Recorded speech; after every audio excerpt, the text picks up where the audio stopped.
श्री शिवाय नमस्तुभ्यम। दोस्तों, आप सभी लोग जानते हैं कि 6 फरवरी 2025 गुरुवार को है मासिक कार्तिगाई, और इस गुरुवार में पड़ने वाला मासिक कार्तिगाई बहुत ही बड़ा और विशेष होता है। दोस्तों, इसी दिन किया जाने वाला पंडित जी द्वारा बताया गया एक लोटा जल वाले उपाय आप लोगों को जरूर करना चाहिए, क्योंकि दोस्तों ये एक ऐसा उपाय है जो कि हर कभी नहीं किया जाता है। देखिए, यह दिन इतना खास होता है, इतना महत्वपूर्ण होता है। देखा गया है कभी कभी बड़े बड़े पूजा पाठ अनुष्ठान से जो मनोकामना पूर्ण नहीं होती है, वह गुरुवार के दिन एक छोटे से उपाय करने से ही आपकी मनोकामना पूर्ण हो जाती है। और बहुत सारे लोगों ने इस उपाय को किया भी है और उनको इस उपाय को करने का फल भी जरूर मिला है। अगर आप लोग भी इस उपाय को गुरुवार के दिन करना चाहते हैं तो आप इस उपाय को पहले अच्छे से समझ लेना, सुन लेना, उसके बाद करना। आपको इस उपाय का फल जरूर मिलेगा। दोस्तों, हम आपको यहां पर बता दें कि यह जो एक लोटा जल वाले उपाय, यह उपाय पंडित जी ने सीहोर की कथा में ही बताया है। और इस उपाय को करने से आपके घर में चाहे किसी भी प्रकार की दुख और समस्या क्यों ना चल रही हो, आपको उसका कारण भी नहीं पता है कि यह समस्या किस कारण से चल रही है।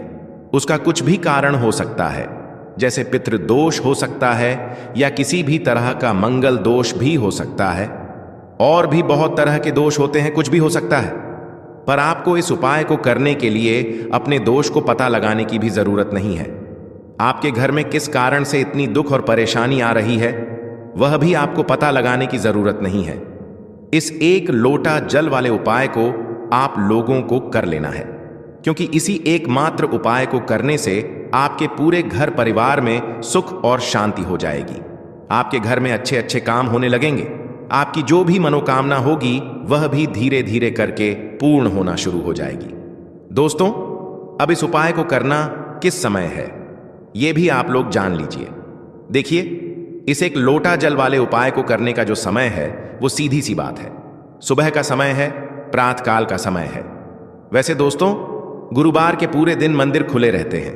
पूरे दिन आप लोग उपायों को भी कर सकते हो, इसमें कोई दिक्कत वाली बात नहीं है, क्योंकि गुरुवार के दिन भगवान शिव जी पूरे दिन अपने मंदिर में बैठे रहते हैं कि कौन भक्त आएगा, कौन हमको प्रसन्न करेगा और हम कब उसकी मनोकामना पूर्ण करेंगे।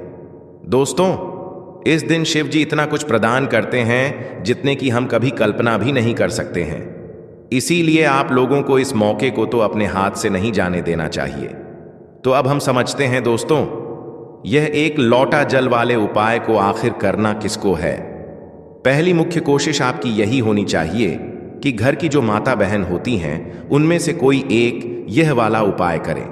मतलब कि अगर माता बहन उपस्थित ना भी हो तो उस स्थान पर फिर घर का कोई बड़ा जो पुरुष हो वह भी इस उपाय को कर सकता है। कोई दिक्कत वाली बात नहीं है, पर घर के सभी सदस्य को इस वाले उपाय को करने की जरूरत नहीं है। घर का कोई एक मुख्य सदस्य भी इस उपाय को करेगा तो इस उपाय को करने का फल उसके पूरे घर परिवार को जरूर मिल जाएगा। अब इस उपाय को करना किस समय है? देखिए, इस उपाय को करने का जो समय है वो मुख्य रूप से सुबह का समय है। ठीक है, मुख्य रूप से आपको सुबह के समय यह एक लोटा जल वाले उपाय करना है। पर किसी कारणवश आपने पूरी कोशिश करी कि भाई हम सुबह ही इस उपाय को करेंगे, पर नहीं कर पाए गुरुवार के दिन, तो भाई आप लोग इस उपाय को दूसरे मौके पर कर सकते हैं, जो कि है शाम के समय, गुरुवार काल का समय। ठीक है, अब भाई शाम का समय, गुरुवार काल का समय, कितने समय से लेकर कितने समय के बीच में हमें ये एक लोटा जल वाले उपाय करना है वो भी सुन लो। तो देखो, शाम का जो समय होता है या गुरुवार काल का जो समय होता है वो शाम के 6 बजे से लेकर 7 बजे के बीच का समय होता है।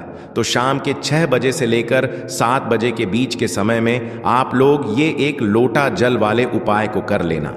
पर अगर आप लोग इस समय भी लेट हो जाते हो, मतलब बहुत सारे लोग अपने नौकरी पे जाते हैं, ड्यूटी पे जाते हैं या काम पे जाते हैं, तो आने में देरी हो ही जाती है। तो अगर आप लोग लेट भी हो जाते हो तो आप इस उपाय को 8 बजे तक भी कर सकते हो, कोई दिक्कत वाली बात नहीं है। तो देखिए, एक लोटा जल वाले उपाय है तो सीधी सी बात है कि इसमें हमें एक लोटा जल की तो आवश्यकता पड़ेगी ही पड़ेगी। तो देखिए, उपाय को करने के लिए आपको यहां पर एक लोटा शुद्ध जल लेना है, ठीक है ना। एक लोटा शुद्ध जल लेना है और उस लोटे के अंदर आपको चुटकी भर काला तिल डालना है और आपको पहुंच जाना है महादेव के मंदिर में, ठीक है ना। अगर आपके पास तिल नहीं भी है तो आप अपने घर का केवल जल ले लें, है ना, जिसमें भी आप अपने घर में मटके में, आरओ में, जहां भी पानी रखते हैं वहां से आप जल ले लें। एक लोटा और महादेव के मंदिर में आपको जाना है और यह एक लोटा जल आपको महादेव की शिवलिंग पर चढ़ाना है। महादेव आपकी कोई भी विश को अधूरा नहीं रहने देंगे। जो भी आपको अपने जीवन में चाहिए आप एक लोटा जल अर्पित करके महादेव से मांग लेना। ऐसी कोई भी वस्तु नहीं है जो आपको ना मिले। तो एक बार पूरी सच्ची श्रद्धा के साथ आप इस उपाय को करके देखें।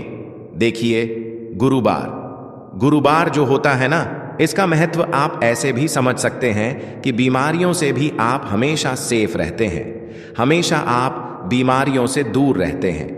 जब भी महीने में जब भी गुरुवार के दिन प्रदोष पड़ जाए, इस दिन आप उपाय जरूर करें, क्योंकि घर में अगर सभी लोग स्वस्थ होंगे, किसी को बीमारी नहीं होगी, तो पूरा परिवार हमेशा सुखी रहता है।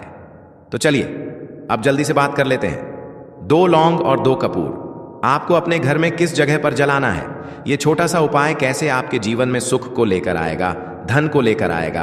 आपके जीवन की जितनी भी निर्धनता है, जो गरीबी है या कर्जे जैसी समस्याएं, देखिए बहुत सारे लोगों के जीवन में ऐसा भी समय आ जाता है कि व्यक्ति को दूसरों से पैसा उधार लेना पड़ता है ना।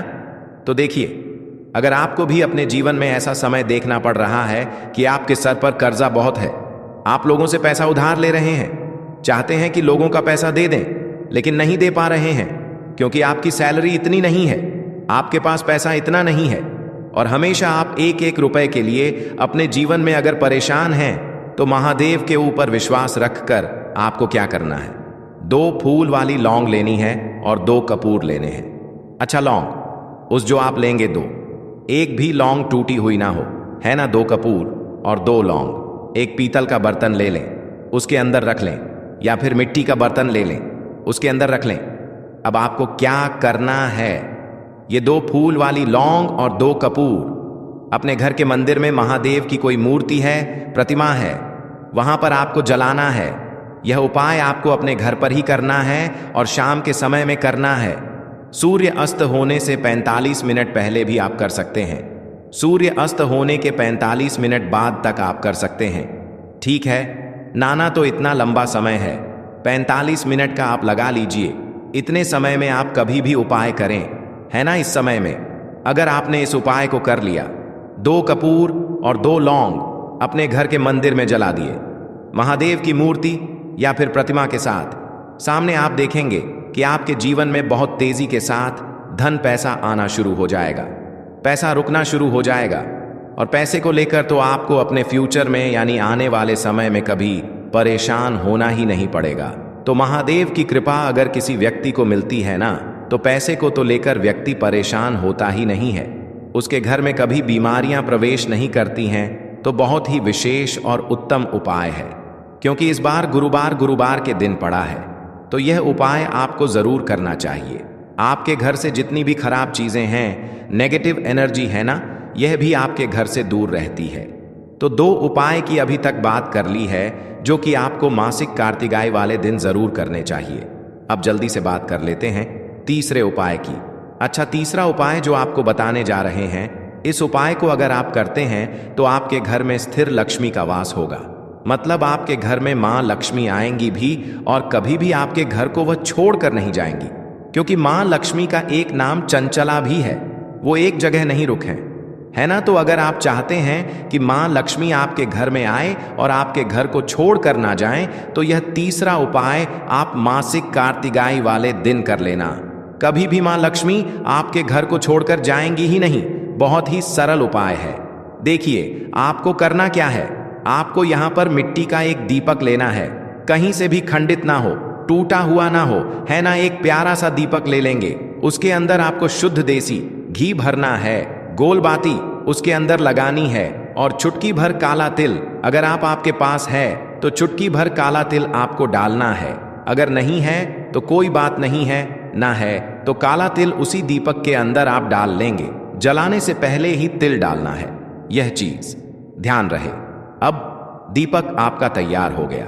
अब यह दीपक आपको लेकर जाना है अपने घर के आसपास, जहां भी महादेव का मंदिर हो, है ना, शिव जी का मंदिर हो, शिवालय जहां पर हो, वहां आपको जाना है। और यह एक दीपक महादेव की मूर्ति प्रतिमा के सामने आपको लगाना है, ठीक है ना। अगर शिवालय है तो वहां पर आप लगाएं और महादेव से कह देंगे कि महादेव, मेरे जीवन की निर्धनता, गरीबी बढ़ती चली जा रही है। मैं अपने जीवन में एक एक रुपए के लिए परेशान हूं। मेरे सर पर कर्जा बढ़ रहा है, जिसकी वजह से मैं हमेशा परेशान रहता हूं। तो जो भी आपके मन में है, जो भी आपके दिल में है, अपने दुखों को लेकर, अपनी मनोकामनाओं को लेकर, आप सब कुछ पूरी सच्ची श्रद्धा के साथ महादेव से कह देना। और यह एक दीपक महादेव के मंदिर में आप प्रज्वलित कर देना। ऐसा मतलब कहते हैं ना कि घर में ऐसा कोई दिन था कि हाँ, हमारे घर में बहुत पैसा था, या ऐसा कभी दिन आया ही नहीं कि घर में पैसा है। तो अगर आपके घर में पैसा था और चला गया है, तब भी ये उपाय आप कर लेना।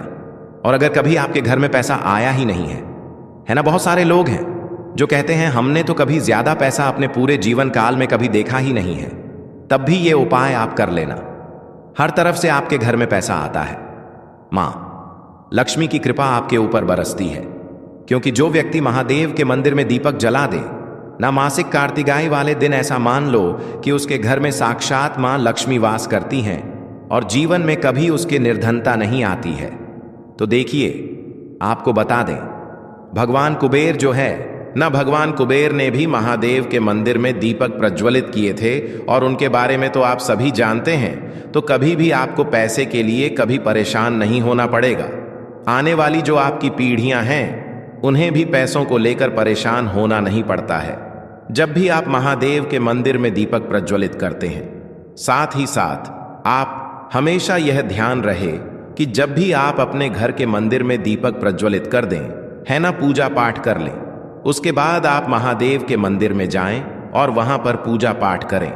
घर के मुख्य द्वार पर जो आपका मेन गेट है ना, वहां पर भी आपको महादेव के नाम का और माता पार्वती के नाम का एक दीपक जरूर प्रज्वलित करना चाहिए, क्योंकि मां की कृपा ऐसी आपके ऊपर बनती है कि आपके जीवन में हमेशा सुख समृद्धि बढ़ती चली जाती है।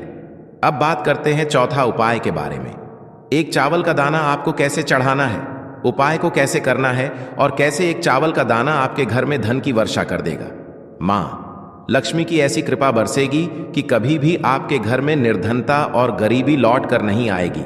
हमेशा आपके घर में मां लक्ष्मी वास करेंगी। तो देखिए, चावल का संबंध जो होता है, यह शुक्र ग्रह से होता है, धन की देवी माता लक्ष्मी से होता है, चंद्रमा से होता है। और जब आपने अपनी कुंडली में शुक्र को मजबूत कर लिया है ना, आपने अपनी कुंडली में चंद्रमा से जुड़े हुए जितने भी उपाय हैं वह आप करते हैं, या चंद्रमा को अपनी कुंडली में मजबूत कर लेते हैं, तो आपके जीवन की जो निर्धनता होती है वह खुद ब खुदा बहुत हो रहा है।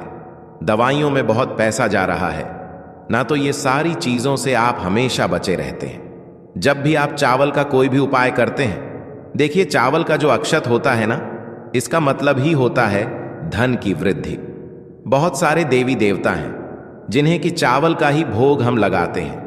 चावल के बिना आप देखेंगे कि बहुत सारी पूजा पाठ अधूरी होती है। कोई भी पूजा पाठ हम करते हैं, अक्षत सबसे पहले हम लेते हैं, है ना, अक्षत मतलब बिना टूटा हुआ चावल। अब आपको करना क्या है, आपको एक चावल का दाना लेना है ना, सिर्फ एक, कहीं से कहीं तक वह चावल का दाना टूटा हुआ ना हो, यह चीज आपको ध्यान रखनी है। एक चावल का दाना लेंगे, एक लोटा अपने घर का शुद्ध जल लेंगे और महादेव के मंदिर में आपको जाना है।